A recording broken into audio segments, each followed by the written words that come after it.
Hello guys, I am an English expert from the Golden classes. How are you? Comment में जरूर बताना। And आज अब जो टॉपिक है हमारा वो है टेंस ही है।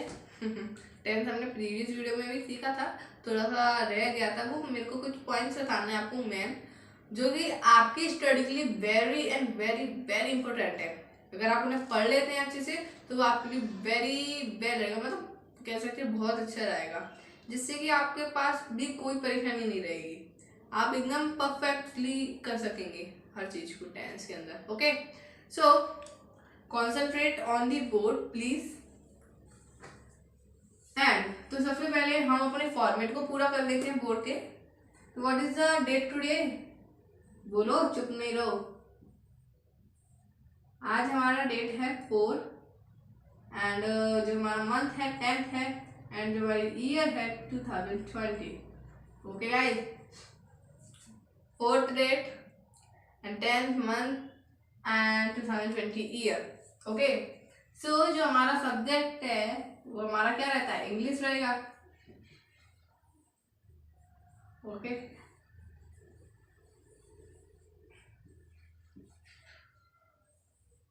Okay, very good. सो जो हम प्रीवियस सेक्शन में छोड़ के गए थे, टेंस छोड़ के गए थे, टेंस को हमने आपको सारा बता दिया था कि मतलब पास्ट क्या, फ्यूचर क्या, प्रेजेंट क्या। वो ढंग से अभी हम और बताएंगे आपको जब हम और अच्छे से उन्हें डीपली पढ़ेंगे।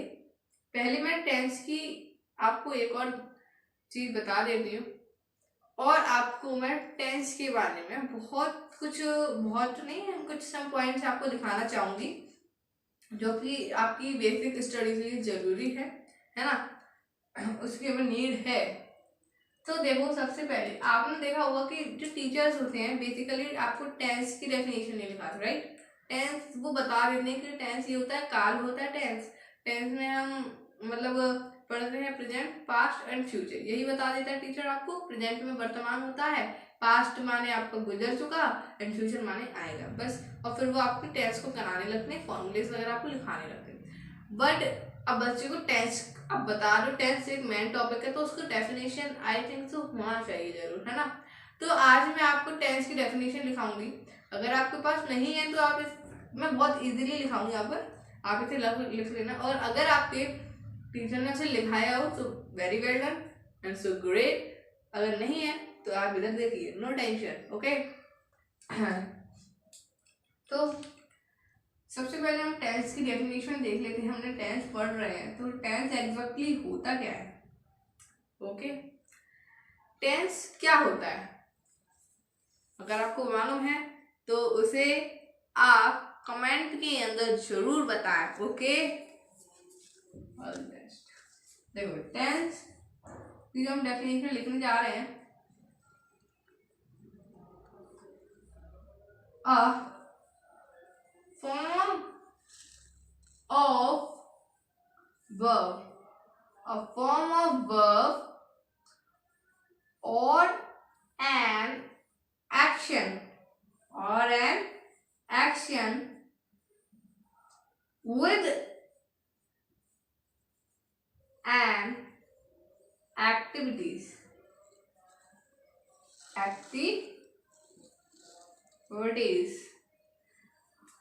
a form of verb or an action with an activities that shows। अब क्या लगाएंगे? that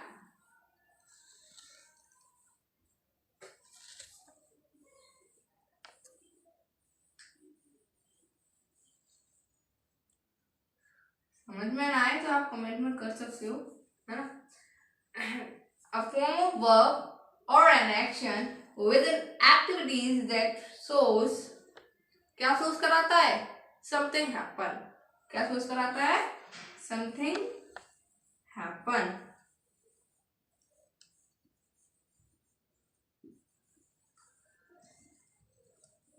something happen। अब समथिंग हैपन किस फॉर्म में कराता है वो? इन दी पास्ट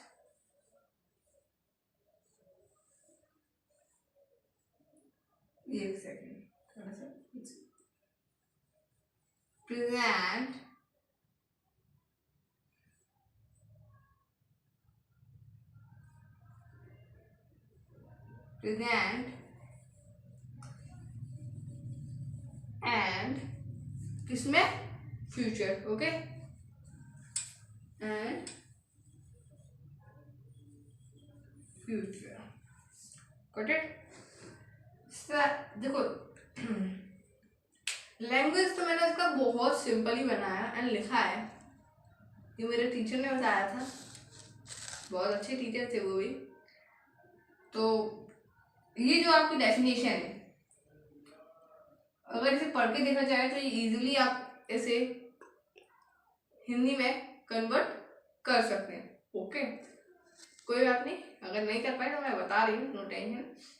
देखो, अ फॉर्म ऑफ वर्ब और an action, a form of verb और एन एक्शन, एक एक वर्ड को ध्यान से समझना, with an activities that shows, बम फूट रहे हैं हमारे यहाँ, देख लो आप. that shows something happen in the past, present and future. अब इसका हिंदी में कन्वर्सेशन हम करते हैं. A form of verb or an action, verb का एक ऐसा फॉर्म, एक ऐसा तरीका और एक एक्शन. मतलब वर्ब में क्या होता है, हम किसी एक्शन को करते हैं. एक्शन मीन हम किसी कार्य को करते हैं तो वो हमारा एक एक्शन ही रहता है. जैसे मैं आपको इस समय क्या कर रही हूँ, पढ़ा रही हूँ, तो जो मेरा एक्शन क्या हो रहा है, पढ़ाने का हो रहा है, टीचिंग हो रहा है. क्या हो रहा है, टीचिंग हो रहा है. तो ये मेरा क्या है, वर्ब ही तो है. मतलब इसे मैं टीच को मैं वर्ब कह सकती हूँ. मेरा कार्य हो रहा है यहाँ पे पढ़ाने का, इसलिए. तो वर्ब का होना, और जब वर्ब में किसी एक्शन का होना होता है एक्टिविटीज के साथ, कुछ एक्टिविटी हम कर रहे हैं जैसे मूवमेंट, नॉट मूवमेंट, ये एक्टिविटीज आप थोड़े बहुत तो बस जानते हैं. That shows something happen in the past, present and future. Okay, देखो टेंस हम क्या समझते हैं, जो हम टीचर ने हमें दिया, जैसे राम आगरा जाता है, तो क्या मैं इसे क्या कह सकती हूँ, टेंस कह सकती हूँ? नो, ये कोई टेंस नहीं है, ये मेरा है सेंटेंस. सेंटेंस है यार, ये सेंटेंस होता है. हम इसे टेंस क्या कह के इतनी बड़ी गलती करते हैं ना, सच्ची. टीचर्स भी मिस्टेक करता है, बच्चे भी मिस्टेक कर जाते हैं.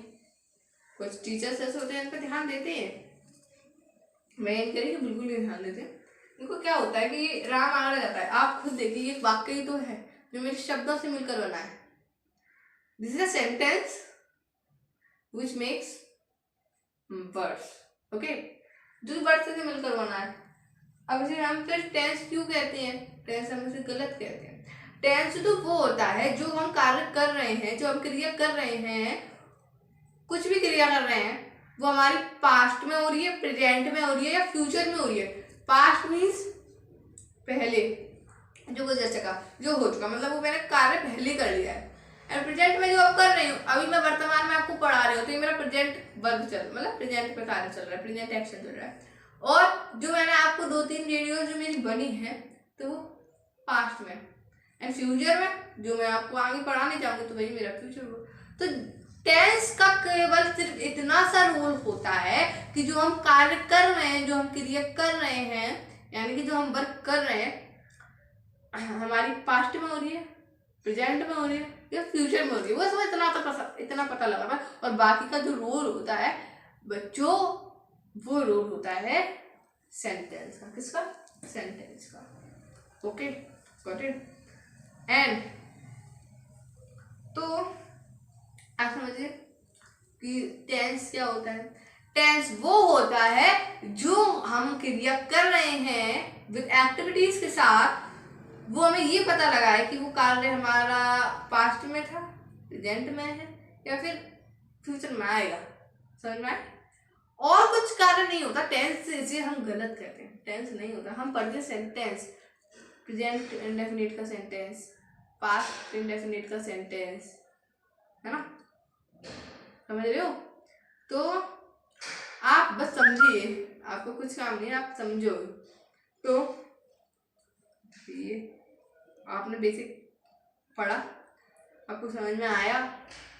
अगर समझ में आया हो वीडियो को जल्दी से लाइक करें एंड सब्सक्राइब कर दें।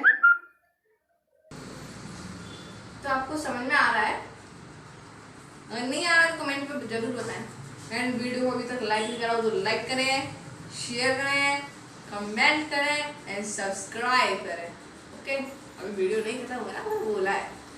ओके, तो हमने समझा कि a form of verb or an action with activities so something happen in the past, present and future। अगर आपको इसे नोट करना है तो आप वीडियो को पॉज करके इसे नोट कर सकते हो।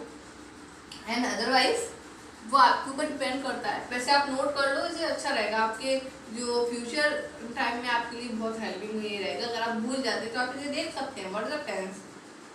और जब भी टीचर आपको present indefinite, past indefinite sentence पढ़ा, मतलब आपकी लैंग्वेज में टेंस पढ़ा, तो वो टेंस नहीं आप कहोगे, टीचर से भी आप कहोगे यार कि सर आप टेंस नहीं, आप सेंटेंस पढ़ा रहे हो। क्या पढ़ा रहे हो? सेंटेंस। और फिर आप रीजन बता सकते हो टेंस क्या होता है। सर टेंस हमें वो होता है कि जो हमारी कार्य को पता लगा है कि वो प्रेजेंट या पास्ट या फ्यूचर में हो रहा है, और बाकी सारा रोल किसका होता है? सेंटेंस का होता है, क्योंकि भाई जो टीचर हमें सेंटेंस देता है वो सेंटेंस ही होता है। ओके, सो अब हम आगे बढ़ते हैं। अब मैं आपको कुछ बेसिकली पॉइंट्स दिखा रही हूँ, तो आप प्लीज उन्हें डिनोट कर लें प्लीज। ओके, तो और ज़्यादा से ज़्यादा अपने वीडियो को दोस्तों को शेयर करें, वो भी बढ़ाएं। देखो, फर्स्ट पॉइंट मेरा है, अभी तो टेंस की पॉइंट लिखा रही हूँ, वैसे पढ़ेंगे हम सेंटेंस, लिखा मैं टेंस के लिए, थोड़ा सा उसमें कुछ होता है।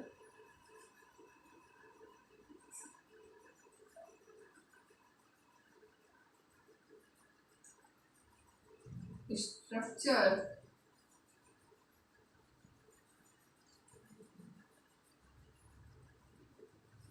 Structure of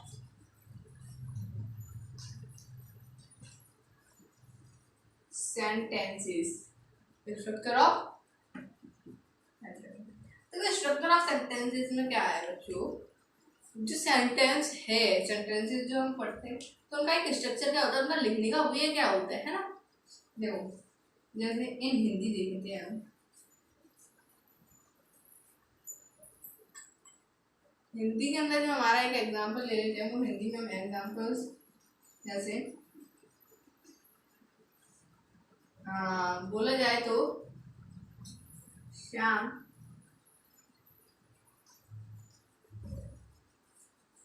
goes, sorry English में है तो चलो कोई नहीं, पहले इंग्लिश का पढ़ लेते हैं, इन इंग्लिश देख लेते हैं, है ना।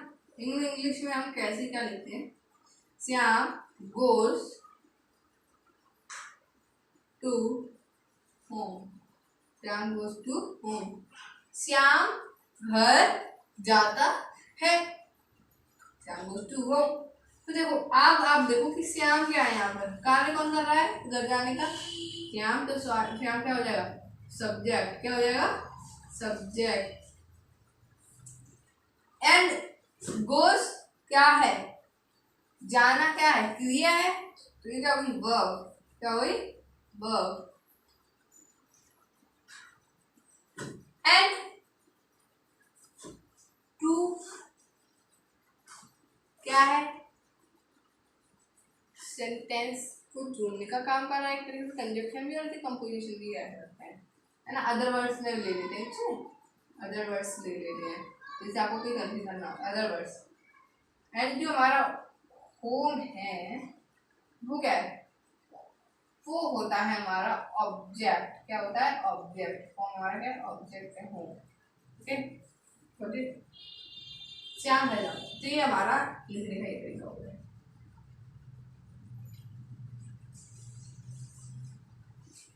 इन हिंदी में देखो एक एग्जाम्पल ले लेते हैं, जैसे अमन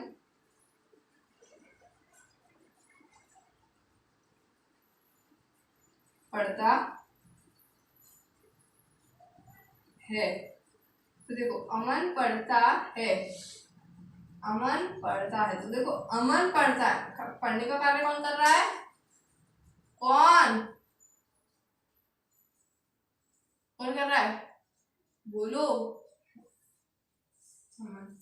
सब्जेक्ट पढ़ रहा है ना। एक सेकंड बच्चों, इसमें थोड़ा सा आपको ये यहाँ पर दर्द आएगा, है ना। एक और हिंदी में एग्जाम्पल दे दूँ मैं, जिससे कि आपको कुछ पॉइंट्स जो क्लियर करना चाहती हूँ वो कर दूँ। देखो इसमें ऐसा नहीं कि ऑब्जेक्ट नहीं, ऑब्जेक्ट है और छुपा हुआ है। एग्जाम्पल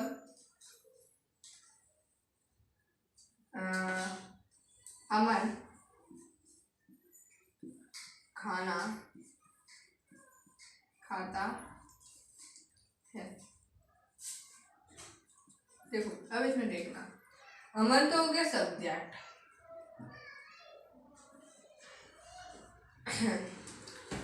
खाना हो गया ऑब्जेक्ट जिसकी हेल्प से हम कार्य कर रहे हैं, मतलब खाना खा रहे हैं। एंड ऑब्जेक्ट वर्ब ये आ जाता है हमारा लास्ट में। तो देखो आप इसमें क्या देखोगे, इन इंग्लिश में आपने देखा कि सब्जेक्ट पहले आता है, फिर वर्ब आता है, फिर आता है ऑब्जेक्ट। बट इन हिंदी में क्या होगा, सब्जेक्ट पहले आएगा, वो जो है वर्ब नहीं आएगा पहले, फिर आएगा ऑब्जेक्ट प्लस वर्ब। तो जो इनकी पोजीशन होती है, इनकी और इनकी, वो क्या हो जाती है? एक्सचेंज हो जाती है। समझ में आ रहा है? इसको आप डिनोट कर लीजिए, आपके लिए अच्छा रहेगा, है ना। आप इसे पहचान भी पाएंगे सेंटेंसेस को, है ना, अगर करना है तो ये तो फर्स्ट था हमारा। स्ट्रक्चर के बारे में मैंने आपको बताया था कि लिखने का तरीका क्या है। ओके,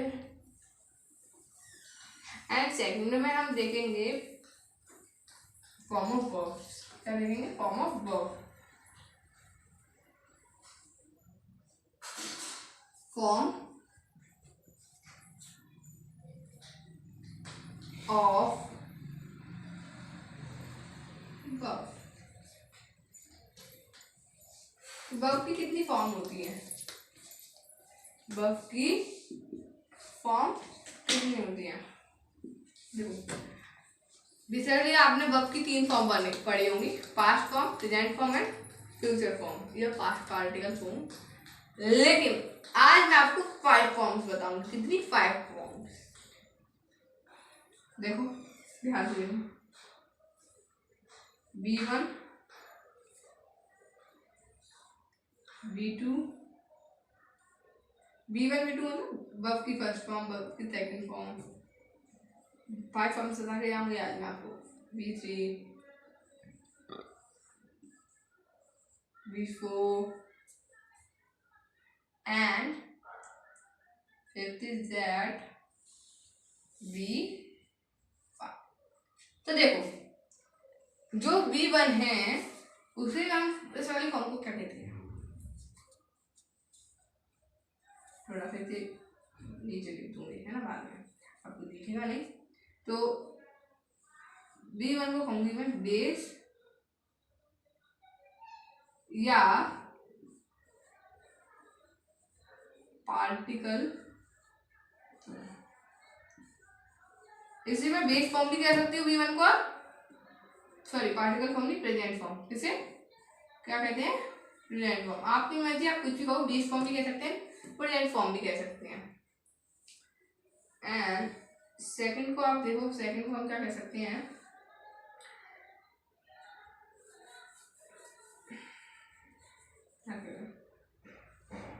B1 ही हो गया। अब हम देखते हैं सेकंड वाला है। सेक्शन है हमारा B2। उस फॉर्म को हम क्या कहते हैं? उस फॉर्म को हम कहते हैं पास्ट फॉर्म। उसको क्या कहते हैं? क्या कहते हैं गाइस? Past form. फर्स्ट को base period form and second को पास्ट फॉर्म। ठीक है, ओके, गुड। एंड B3 को क्या कहेंगे? B3 को क्या कहेंगे बच्चों? फ्यूचर फॉर्म भी कह सकते हैं एंड पास्ट पार्टिकल फॉर्म भी कह सकते हैं। तो मैं यहाँ पे पास्ट पार्टिकल फॉर्म लिख देती हूँ क्योंकि बेसिकली उसमें पास्ट पार्टिकल फॉर्म ही लगता है। पार्टिकल फॉर्म एंड फोर्थ वाले को हम क्या कहेंगे? Gerund form. I think so आपने जीरंड फॉर्म पढ़ी होगी, उसी को हम B4 बनाएंगे। B4 को हम कहेंगे gerund form. Okay, gerund, okay,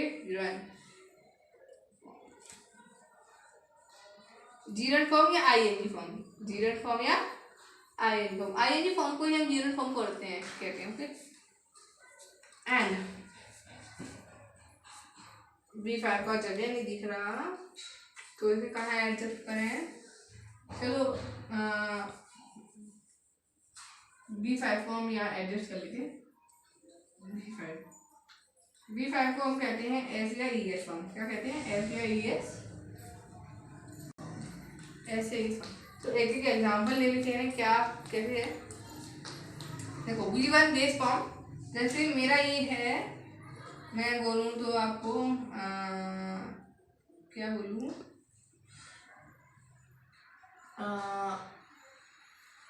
एक देखो,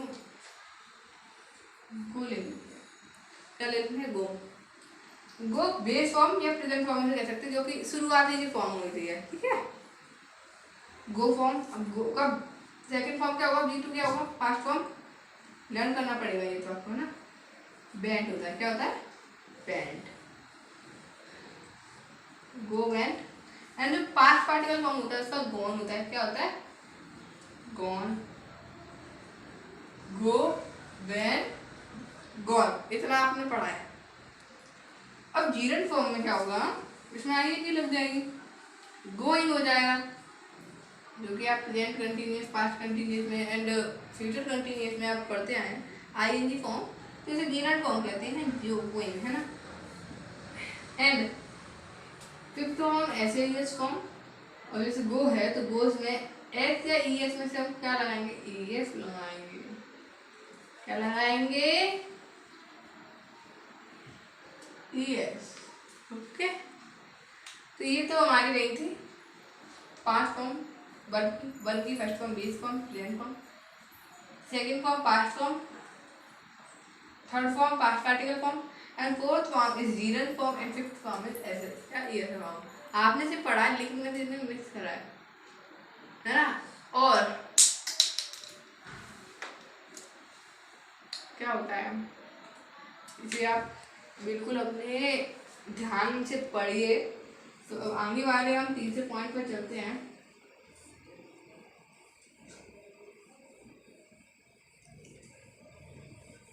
ग्रामेटिकल पर्सन्स, उसमें सॉरी, ओके, कोई नहीं।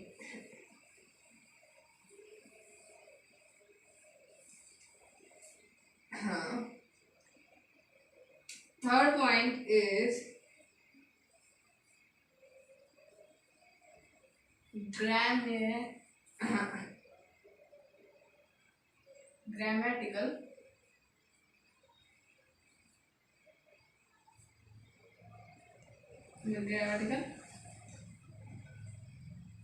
पर्सन। Got it? समझ रहे हो? ग्रामेटिकल पर्सन, देखो जल्दी से समझ लेते हैं इसे, वीडियो बहुत लेंथी जा रहा है आपका। तो देखो, ग्रामेटिकल पर्सन, ग्रामेटिकल पर्सन क्या होते हैं? आपने ग्रामेटिकल मिस्टेक सुनी होगी इंग्लिश के अंदर कि ये बेटा आपने ग्रामेटिकल मिस्टेक कर दी, टीचर आपसे कहते हैं।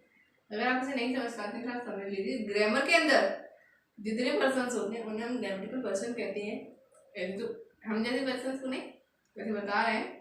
ग्रामेटिकल पर्सन्स के अंदर 3 टाइप्स के पर्सन होते हैं। First person, second person and third person. देखो फर्स्ट पर्सन में कौन कौन आ जाता है? I and we. I and we जो कि क्या होते हैं? लिविंग थिंग्स होते हैं, लिविंग। एंड सेकंड पर्सन में यू आ जाता है, यू जो कि होता है आपका living things. And third person में name, he, she, it and etcetera. ये सभी चीज आपकी आ जाती है जो कि नॉन लिविंग थिंग्स भी हो सकती है। नॉन लिविंग एंड लिविंग दोनों हो सकती है। ये ग्रामेटिकल पर्सन होते हैं 3 टाइप्स के। फर्स्ट पर्सन, सेकंड पर्सन है, थर्ड पर्सन। तो फर्स्ट पर्सन के अंदर क्या होता है? आई एंड वी आते हैं जो कि लिविंग थिंग्स होते हैं। सेकंड पर्सन के अंदर आता है यू जो कि लिविंग होता है। एंड थर्ड पर्सन के साथ में आता है name, he, she, it and etcetera. अपने हिसाब से लगा देना। आज ये बड़ा ही उछल रहा है, ओके, क्योंकि नॉन लिविंग भी है। जैसे हम कह सकते हैं ना, दिस इज अ मार्कर। देख लो आज दिस इज अ मार्कर। तो नॉन लिविंग थिंग्स है, फर्स्ट पर्सन में आता है, ओके। चलो हम देखते हैं ये क्या रिप्रेजेंट की, वो आपको पढ़ेंगे जब तब आपको मालूम पड़ जाएगा, ओके। हंस रहे हो, हंस लो।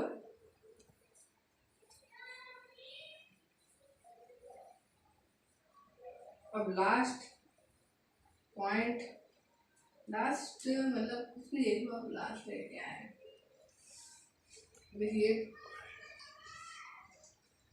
Form of subject, form of, बोलिए मेरे साथ, सब्जेक्ट्स। फॉर्म ऑफ सब्जेक्ट्स घूमे रहते हो आप में, बोला करो यार, बोला करो। Form of subjects, form of subjects कितना होता है? 2 यार, 2 टाइप्स के। First is singular and second is plural. कोई लोग प्लूरल कहते हैं, कोई प्लरल कहता है।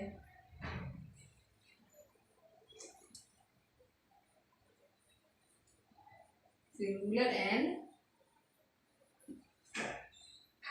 सिंगुलर एक वचन, प्लरल बहुवचन। सिंगुलर एक वचन कैसे? जो एक है, जैसे मेरा मार्कर है, सिंगुलर ही तो एक है। अगर मैं ऐसे ही, जैसे मैं बताती हूँ आपको, मैं ऐसे ही 2 मार्कर ले आई, 2, तो क्या हो गया? ये प्लरल हो गए। ये सिंगुलर नहीं है, अभी 2 तो प्लरल हो गए, ओके। एक से ज्यादा प्लरल और एक सिंगुलर, ओके।